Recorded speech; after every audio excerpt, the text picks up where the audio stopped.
যার সময় খারাপ লাগে, আবার যার জন্য অস্থিরতা লাগে, সব মিলে আসলে মেয়েদের কোনো ঘর নেই। আবার ওর সবগুলোই মনে হয় যেন আমাদের নিজেদের ঘর। এই হচ্ছে আমাদের আসলে মনের অবস্থা। আসলে মনের অবস্থা বোঝার মতো ক্ষমতা আল্লাহ ছাড়া কারুর নাই। কলার ফুল, এটাকে আপনাদের অঞ্চল কে কি বলে?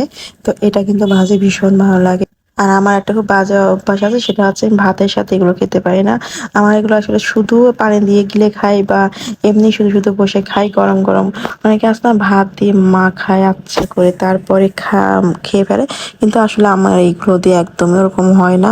তো যখনই গরম গরম রান্না হয় আমি বাস শুধু এমনি খেয়ে ফেলি। আর এমনি খেতেও কিন্তু বেশ মজা লাগে। তো গরমে গরম করে করে সবই গরমের খাওয়াই আসে। আসলে গরম বলে কি আর সব উপোস তো আর থাকা যায় না, তাই না? তো মা ভুড়ি নিয়ে এসেছিল, তো ভুড়িটা খুব সুন্দর। আমি মাকে বললাম ঝাল ঝাল করে রান্না করো। আর আমার ভুড়ি দিয়ে গরম ভাত খেতে লেবু দিয়ে ভীষণ ভালো লাগে। মানে সবার